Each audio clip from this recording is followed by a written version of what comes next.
Hello everyone, welcome back to my YouTube channel. My name is FPL Elma and today we're going to be going through my Game Week 6 team selection. The game weeks have been flowing and going by very quickly, and I have Game Week 6 already. And yeah, so before we get into the talk about Game Week 6, if you're new around here, make sure you subscribe. Aiming now to get 500 subscribers, managed to hit 400 subscribers thanks to your support on the channel, and I really appreciate it. Also, don't forget to hit that like button as well. It really helps us the channel. And without wasting any much time, let's get straight into it. So for game week 5, we managed to score 31 points, taking my overall points to 303, and my previous rank was 178,000. So a massive red arrow this game week to 175,000. So you could see the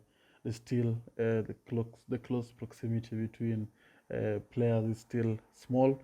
So until I reach like game week 10 or 11, around there, is then now we can start establishing our ranks very well. But for now, 175k, it's not bad, but I'm aiming for top 100k finish this season. So in goal we had Matt Turner, who conceded a goal against was it Luton, which was very surprising that they've been able to keep a clean sheet, but they conceded. Then Udogi conceded against Sheffield, which was also very surprising as well. 2 points for him. Chilwell was rotated, did not play, which is surprising as well since he's the club captain, the experience of the team. So a little bit surprising there. 0 points. Got a yellow card when he came on. It was also very disappointing. Matty Cash, 1 point. Considered against Crystal Palace, and I think he picked up a yellow card as well. So 1 point. Bruno and Rashford, I don't know why they're still in the team.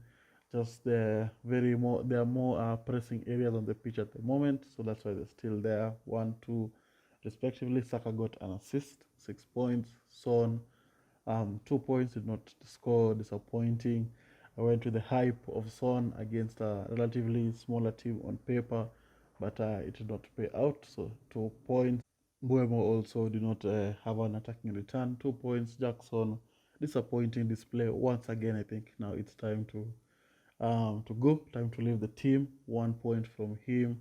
Picking up another yellow card, missing another big chance as well. So yeah, just been very poor performances from him. Then you have Haaland. So I managed to score a goal finally after missing about like 5 big chances. Managed to score one goal and give the Haaland captainers over Son a bit of an edge. So 12 points from him. Then the bench, Flecken 1, Estupinan did not play, 0 points. Kabore 2 points, and Mubama did not play as well, 0 points. So overall, 31 points is a decent, it's not a decent score, sorry. So hope for game week 6 can be able to improve on that and be able to get a green arrow as we aim for the target of finishing top 100,000. Then now we can move on swiftly to game week 6 stuff. So first we're going to look at the transfers I'm thinking of doing. And the first transfer I'm thinking of doing is Nico Jackson to Julian Alvarez. Nico Jackson has been very poor. Chelsea have been very poor as well. Tough fixtures coming up from game week 9. Aston Villa fixtures also very difficult. Don't know whether they're going to win against Fulham, Burnley. Don't know how he's going to perform in those fixtures. So I just think with all that uncertainty with him around him, I think it's just time to leave. And I'm going to be going for Julian Alvarez. Pep came out and said he's undroppable, but you all know Pep with the way he always talks. That's highly a player. Then you'll see him out of the team for like 3 or 4 games. So something to look out for. But Alvarez has been very playing very well. Got 2 assists in the West Ham fixture. Very good assists, by the way. And then the only concern is that is a rotation risk. But we might be able to get early team news since the Man City fixture is among the first fixtures on that Saturday. I think 5 p.m. my time. So it's something to see and to see how to maneuver around it. But if Alvarez is not going to be starting, I think I'm going to be keeping Jackson and maybe moving away from another player who I'm going to discuss when I go to the team. But for now, this is the transfer I'm thinking about. So let's now move on to the team. So this is how the team is going to be looking like for game week 6. We're going to be having Flecken in goal against Everton. I think that's very big chance of a clean sheet in that fixture, and I hope that Brentford can be able to keep that clean sheet, and Flecken can be able to get some save points as well. Then you have Matty Cash against Chelsea. So has not been very, very good. And just from watching the Europa fixtures, and Aston Villa just conceded 3 to a very, very poor team. So that's something slight concern for the clean sheet points for Aston Villa defenders. But we hope that he can be able to keep a clean sheet against a poor Chelsea side. Then you have Estupinan against Bournemouth. Just same, I've just watched their game against AEK, where they've just lost. Estupinan, I think, has played the whole 90 minutes plus 30 minutes added on. So now don't know what if there's going to be rotation in there. That's something to watch out for and something to consider as well. But for now, Bournemouth, Estupinan is going to be there against Bournemouth, just for a clean sheet, attacking returns. Then Chilwell, hope is going to be starting this game week against Aston Villa. Just keep a clean sheet at least, and yeah, just cash them. A 0-0 will be highly appreciated in that fixture, that you can have a win-win situation. And we can move on to the midfield. For the previous game week 5, the midfield looked very, very poor, no attacking returns at all. But now we have Rashford and Bruno, who are going to be playing against Burnley. I don't think I've picked up any points so far, and I hope that we've had not a very strong performance against Bayern, but a very encouraging performance option that we can be able to score some goals. I hope that we can be able to carry that momentum into the Burnley game and we get a result. And Bruno and Rashford, hopefully they're going to ball out and bring the points that we all want them to bring. Then you have Saka against Tottenham and Son against Arsenal. So conflicting players in there.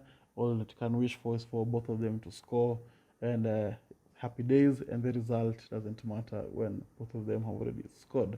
Slight concern I have with Son is that Richarlison came off the bench in the last fixture, scored a goal and got an assist. So maybe he might be put back into the striker position and Son moved back to the left position. So that's something to consider and something to watch out for with Son at the moment. Then we have Mbeumo in there. They're going to be playing against Everton. I'm not going to say his form has dipped or his goals have dried up. I think he's only not returned in 2 fixtures from their first 5, which I think is a decent return for him. And I hope that for against Everton, who look shaky defensively, that can be able to get an attacking return. And then we can move on to the forwards. We're going to be having the Man City duo of Haaland and Julian Alvarez against Nottingham Forest. Nottingham Forest have looked pretty good, but have been looking very shaky defensively, conceding against a poor Luton side. I mean, a poor Burnley side. Not sure who they played last game week, but I hope that Man City can be able to exploit that and be able to come with the attacking returns in that fixture. And Haaland is going to be my captain. Obviously, always back Haaland. Don't be like people who went for Son last game week and I did not get the score, and Haaland managed to score a goal. He's just a bags man. He's going to score every time he gets a chance. Then the bench, we have Matt Turner against Man City, so he's going to be on the bench. Udogie against Arsenal.